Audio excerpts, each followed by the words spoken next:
You walk like you're like 10 years old. When you just kind of like shuffle along whenever you walk. It's a very cute walk. Well, I don't know if that's my real walk. Really? Yeah, that's my self-conscious coming on a television show walk. Really? Yeah. Well, because I've seen, not this necessarily this show, but I've seen shows where they introduce, you know, and like introduce a fictitious name. All right. Ladies and gentlemen, please welcome Conrad Strickton.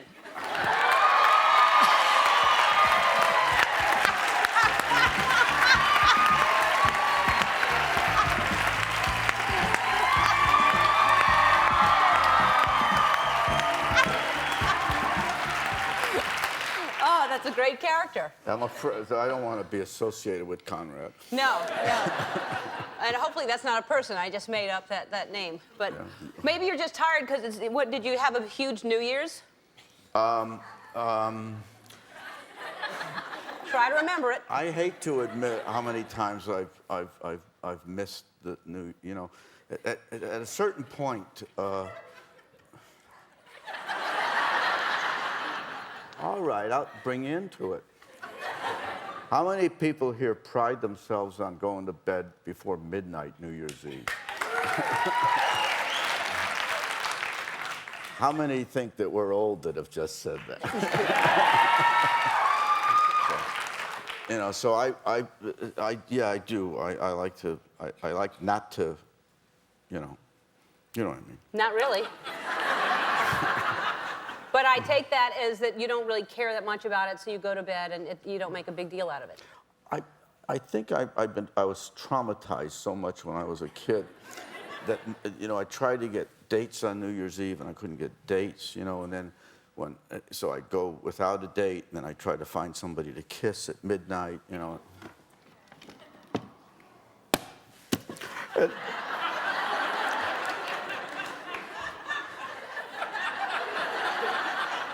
can I ask you the last person that broke down on this show?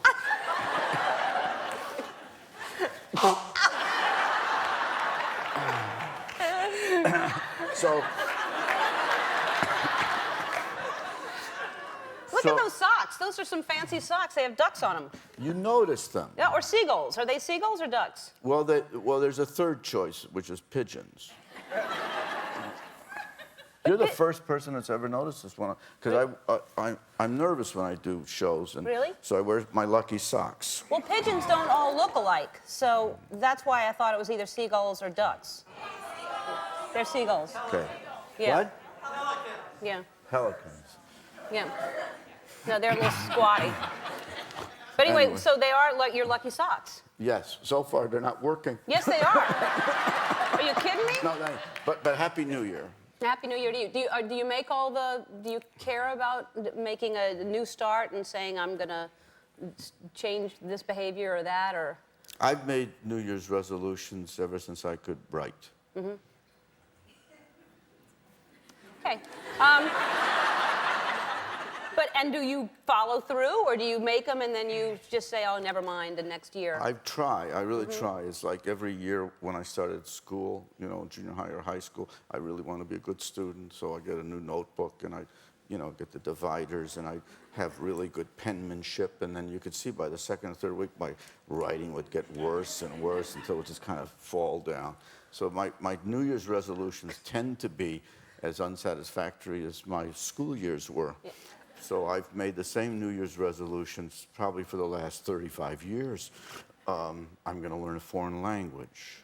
I'm going to enjoy regular kind of swimming because I don't know how to breathe very well when I go like that. So I always swim like that under the water. I'm going to... You're going to learn how to swim? Is that your New Year's resolution, to swim properly? Are you an insensitive good swimmer? Is that why you're asking that question? Are you going to compete? Why do you, do you need to, isn't it enough that you just are safe and you can be in the water and not, why would you need to learn how to breathe properly? Because I like to look good when I'm in a pool. Oh, I see. I see. You know what? Yeah. You want to do that whole thing? Yeah, I don't understand how to do that either. It's hard, you know, you go like that. Yeah. And then they say when you do it, you're supposed to take and when I do that, I gag. And then they say, no, Yeah. you just take a little bit. You go, Yeah. you know. And No, that doesn't look good. And then the stuff goes up in your nose when you're. Yeah. I get it backwards. So I've had that resolution. It hasn't worked. Every year I say I'm going to be a more sensitive person. That hasn't worked. No. I love that you went all the way back to junior high to start with your New Year's resolutions. What about And you? I mean, it's not about me today. It's about you, Dustin. We have to take a break, and then we're going to come back and talk more about you. You're not going to tell me one No, New Year's not one. We're back with Dustin Hoffman.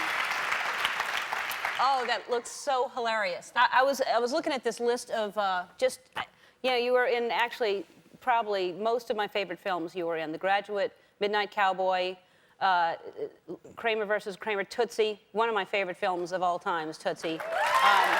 Rain Man, Lenny. You're so, and not only are you said you're trying to be more sensitive. I think you're not being truthful. You saved somebody's life recently, so you can't be not sensitive and save someone's life. Well, can I correct the media's interpretation? Yeah, tell us what happened, because Okay. most people would be too busy to take time to notice other people in trouble.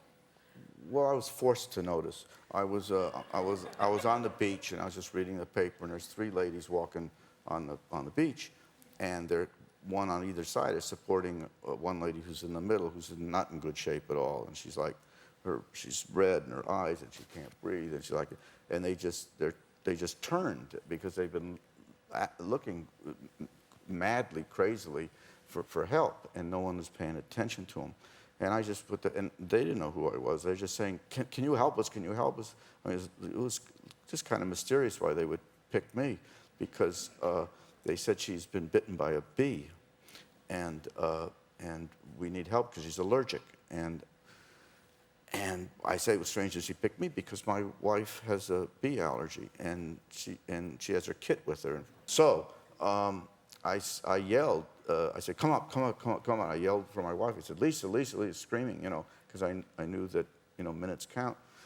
And my wife, and I yelled up to her. She's upstairs, and I says, get your kit. She's, she's going into anaphylactic shock or whatever from her bee sting. And my wife brought the kit down, and she took it, and I said, do you want me to jab you? You're supposed to do it in the leg. And she says, no, I'll do it. And then she couldn't do it, and then she was like, I says, look, either you do it or I got it. She says, okay. And then she squirted it before she did it, and then I had to redo it for her. Anyways, it worked, because she started, always knows when it works, there's a lot of shaking that goes on. And, it's taking effect, and slowly she started to, I guess whatever happens, reduce the swelling. Anyways, it got on the headline news on whatever it is, CNN, on a roll that I was a hit. That's not being a hero. I mean, that's being selfish, because the alternative would have been to let her die, and that's a lot of work. Yeah. It's more work. Yeah. It truly is. My God, I mean, it's so. But here's an interesting aspect of it: is that I'm sitting with her, and we put blankets on her, and her friends are there, and she's starting to feel better, and she's got her bathing suit on, and as soon as she has like her first breath of kind of consciousness that she's not going to die, she says, well, I can't say the word she said, but O.S. I didn't shave my legs, and I'm here with Dustin Hoffman. That's the truth. That's great. Let that be a lesson to you. Okay. Two things you're learning right now. Two things you're learning. Always bring your kit and shave your legs. Yes. Men? You never know. Then, should I go on? Because it gets nutty now. Do we have time to go on? Go, Should I talk yes. faster? If it gets nuttier, yes. I'll talk fast. Talk as fast as you So possibly. then she says, do you mind if I call? Do you mind if I get my husband? I want to call my husband. I said, go ahead, call your husband. So she calls her husband. He lives 5 minutes away. He comes down, and then we start talking. And it turns out he's a police officer, and he lives in the same neighborhood as my daughter lives, who parenthetically just gave birth.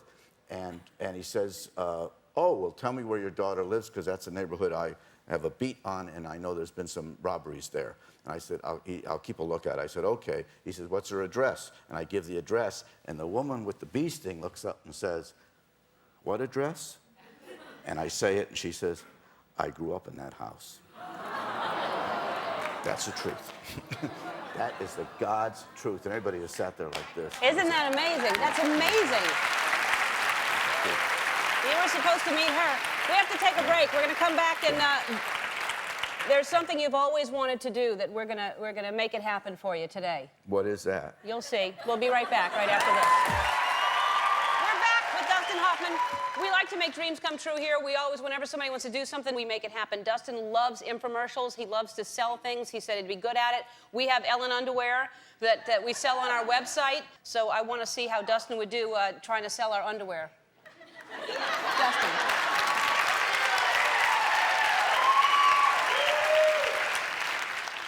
Hey, hi, hello. I've got something here that's really going to knock you right into the 20th century. So get ready to lose your mind because today on EVC, we've got underpants. Well, are they regular underpants? No, ma'am. These are Ellen DeGeneres boxer/briefs.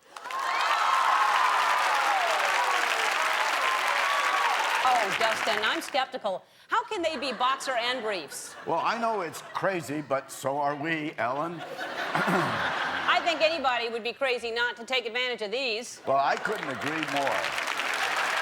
Dustin, what are they made of? They're made of 100% cotton Ellen. Cotton, Ellen. Oh. I love cotton. It's the fabric of our lives. Now, Dustin, what color do they come in? Oh, black, night black, light black. Which is very slimming. Yes. And dare I say sexy? You may dare. Sexy? Yes, in fact, I'm wearing. No, I'm not wearing mine. Wait a minute. I don't like to lie to Don't the do audience. it on a step. Help me, Ellen. Well, you got the smallest ones.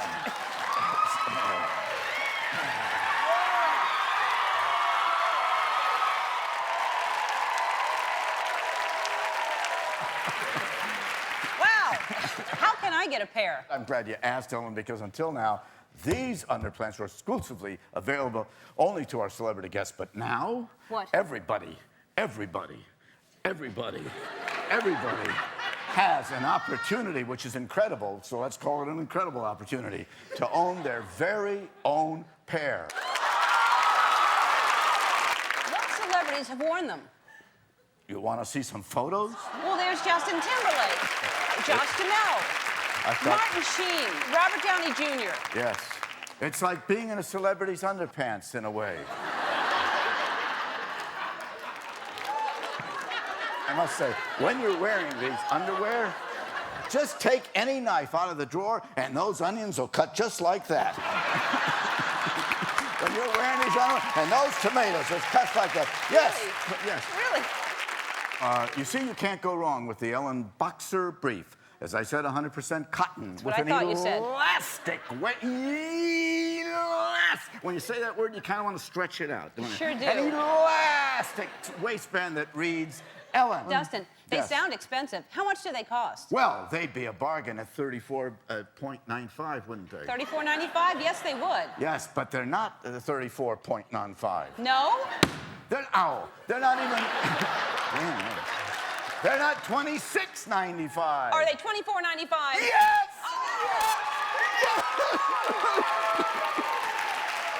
And If you act right now, the first 10 people to order through our website will also get this amazing donkey ass dispenser free. so you get the underpants and the donkey all for the low, extremely low price of $24.95? Think of the fun. You'll be wearing underwear. But the donkey won't. Buy yours today. Order now. You won't be sorry. Thanks very much. I think they'll sell. That's one more thing. Go ahead. Meet the Fockers